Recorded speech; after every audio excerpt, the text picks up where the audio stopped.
Welcome viewers. நாம் இந்த வீடியோவில் ஒரு ஹேண்ட்பேக் தான் பார்க்க போகிறோம்.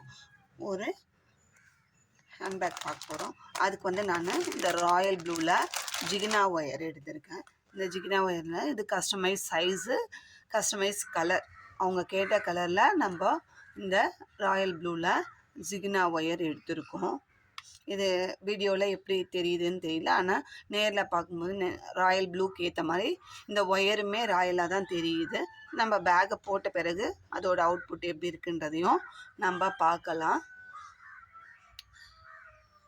இதுக்கு வந்து 2 கட்டு ஒயர் செலவாகும் அப்படின்னு சொல்லி நான் 2 கட்டு எடுத்துருக்கேங்க.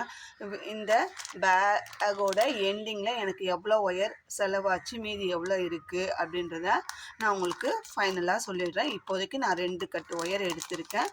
இது வந்து வெறும் பேக் போடுறதுக்கு மட்டும்தான், ஹேண்டில் போடுறதுக்கு கான்ட்ராஸ்டாக போடலாம் அப்படின்னு சொல்லி வேறு கலர் இருக்குது. அது என்ன கலர்ன்றதை நான் அப்போ ஹேண்டில் போடும்போது உங்களுக்கு காமிக்கிறேன். இப்போதைக்கு பேக் மட்டும்தான் நம்ம ப்ரிப்பேர் பண்ணுறதுக்கு இந்த 2 கட்டு ஒயர் ராயல் ப்ளூவில் எடுத்திருக்கோம். வாங்க ஒயர் எவ்வளோ கட் பண்ணுறது அப்படின்றத பார்க்கலாம்.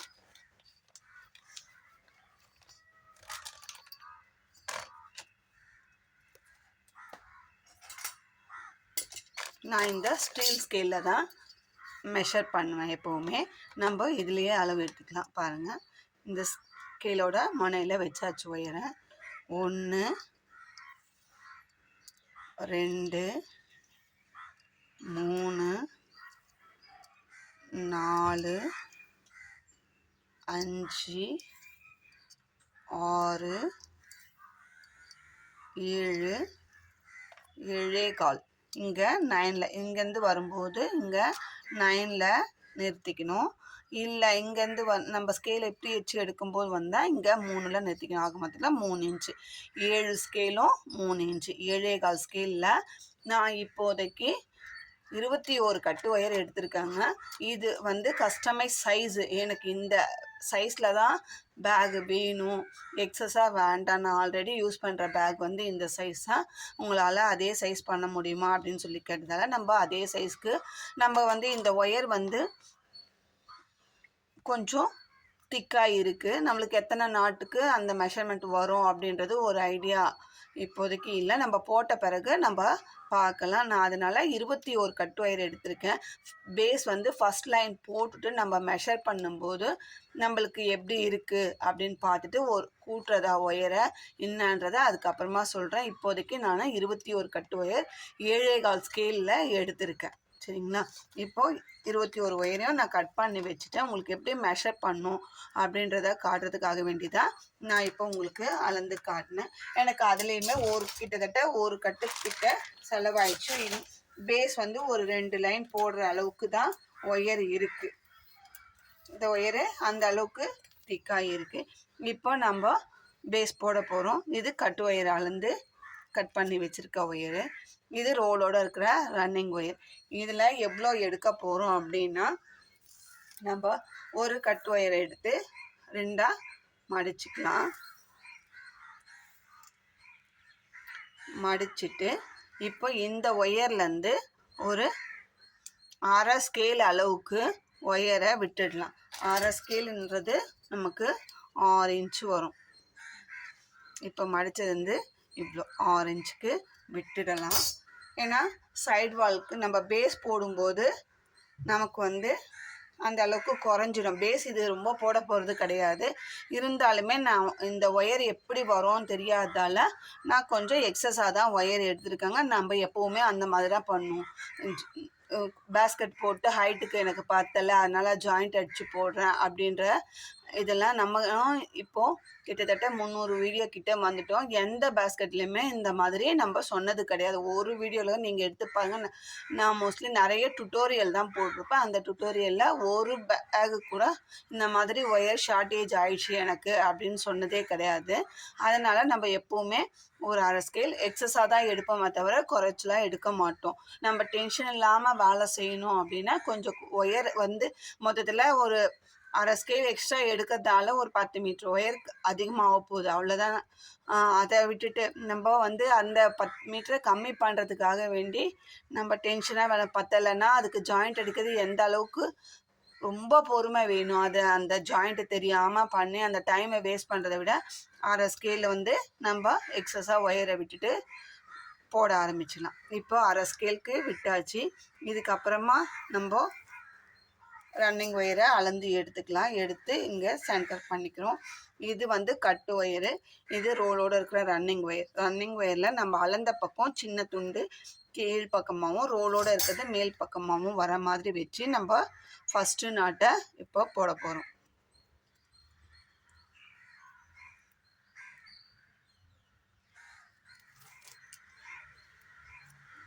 ஃபஸ்ட்டு நாட்டை போட்டாச்சு. இப்போது போட்ட அந்த கட்டு ஒயரில் அதை வந்து அப் அண்ட் டவுன் பார்த்துக்கலாம். ஒவ்வொரு ஒயருக்கும் up and down first line join பண்ணும்போது பார்த்துக்கலாம்.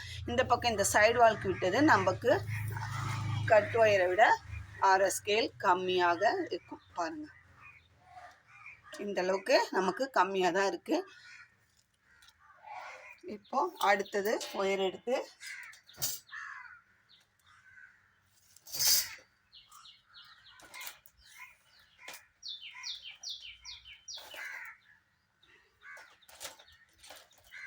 மடிச்சுக்கலாம். ரெண்டாவது ஒயர் எடுத்து நம்ம மடிச்சுக்கிறோம்.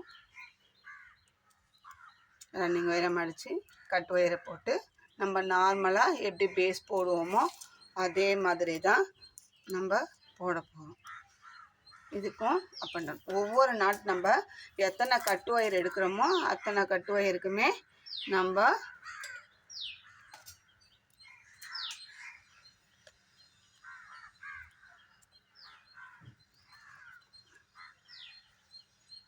அப் அண்ட் டவுன் பார்க்கணும். போடும்போது ஒரு நாட்டு போட்ட பிறகும் அப் அண்ட் டவுன் போட்டால் தான் செக் பண்ணாமல் போட்டோம்னா ஒயர் வந்து ஒரு சைடு பெருசாகவும் ஒரு சைடு வந்து சின்னதாகவும் இருக்கிறதுக்கு நம்மளுக்கு சான்ஸ் இருக்குது. அதனால் நம்ம ஒவ்வொரு நாட்டுக்குமே அப் அண்ட் டவுன் செக் பண்ணிக்கலாம். இது வந்து ஜென்ரலாக கூட போடுறவங்களுக்கு தெரியும். புதுசாக நிறைய வியூவர்ஸ் சப்ஸ்கிரைபர்ஸ் நம்மளுக்கு ஆட் ஆகிட்டு இருக்காங்க டெய்லி. புதுசாக கற்றுக்கிறவங்களுக்கு இது ஒரு டிப்ஸாக இருக்குன்றதுனால தான் நான் ரிப்பீட்டடாக இந்த வார்த்தையை சொல்கிறேன். இப்போ 3 ஒயர் ஜாயின் பண்ணிட்டோம். இதே மாதிரி கட் பண்ணி வச்சுருக்கிற அந்த 21 கட் ஒயரையும் ஜாயின் பண்ணிவிட்டு நம்ம பார்க்கலாம். இப்போ பாருங்கள், நான் கட் பண்ணி வச்சுருக்கிற 21 ஒயரையும் நான் ஜாயின் பண்ணிட்டேன். 1 2 3 4 5 6 7 8 9 10 11 12 13 14 15 16 17 18 19 20 21 நாட்டும் ஜாயின் பண்ணிட்டேன். இது ரன்னிங் ஒயர், ரோலோடு இருக்கிற ஒயரு. இது நம்ம ஸ்டார்டிங்கில் அளந்து விட்ட ஒயர். இப்போ என்ன பண்ணணும் அப்படின்னா, இதே அளவுக்கு நம்ம அளந்து இங்கே ரோலோடு இருக்கிற ஒயரை கட் பண்ணிட போகிறோம். இப்போ நம்ம கட் பண்ணிட போகிறோம். சரிங்களா? இப்போ கட் பண்ணியாச்சு.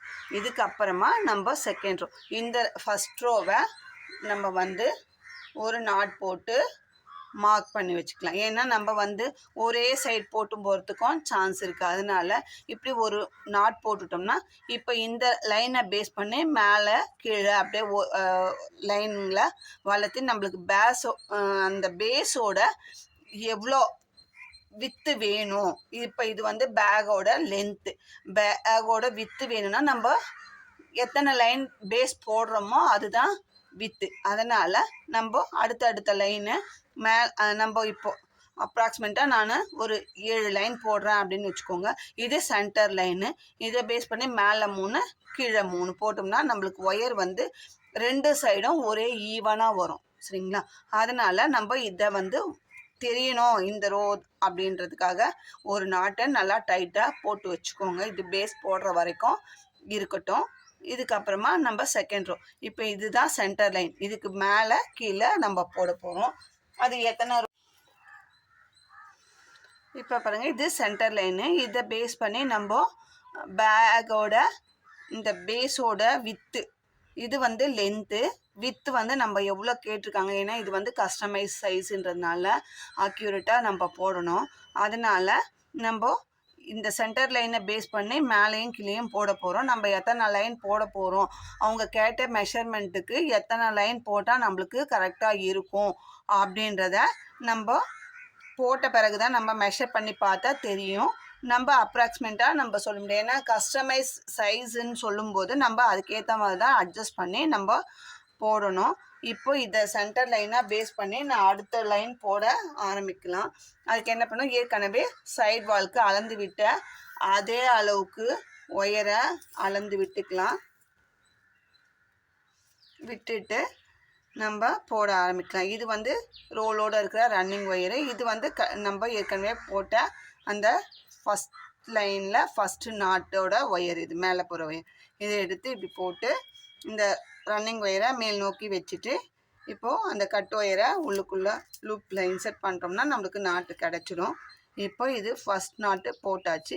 இதே மாதிரி நம்ம அடுத்த இந்த நாட்டு எத்தனை போட்டோமோ அந்த நாட் ஃபுல்லாக போட்டுட்டு இங்கே அதே மாதிரி சைட் வால் கலந்து விட்டோம் இல்லைங்களா, அதே அளவுக்கு கலந்து இங்கே கட் பண்ணிடணும். இதே மாதிரி மேலே கீழே மாற்றி மாற்றி போடணும். அது எத்தனை லைன் போடுறேன் அப்படின்றத நம்ம போட்ட பிறகு மெஷர்மெண்ட் பார்த்த பிறகு தெரியும். நீங்களும் இது மாதிரி பேஸ்கெட்டுக்கு போடுங்க. நான் அப்ராக்சிமேட்டாக 7 லைன் போடலாம் அப்படிங்க. இது சென்டர் லைனு. இதுக்கு மேலே 3 லைன் கீழே 3 லைன் போட்டால் கரெக்டாக வரும் அப்படின்னு நினைக்கிறேன். நான் போட்ட பிறகு தான் தெரியும். அதுக்கப்புறம் நீங்கள் ஃபஸ்ட்டு 7 லைன் சொன்னீங்களே, அதுக்கப்புறம் எக்ஸ்ட்ரா போட்டிருக்கீங்க அப்படிலாம் கேட்காதீங்க. அது இது வந்து கஸ்டமைஸ்டு பேகுன்றதுனால போட்ட பிறகு தான் நம்மளுக்கு தெரியுன்றதுனால நான் அப்ராக்சிமேட் அளவு தான் சொல்கிறேன். அதுக்கப்புறம் நம்ம போட்டுட்டு மெஷர் பண்ணி பார்க்கலாம். நீங்களும் இந்த பேக்கை ட்ரை பண்ணுங்கள். இதில் ஏதாவது உங்களுக்கு டவுட் இருந்தால் கமெண்ட்டில் கேளுங்க.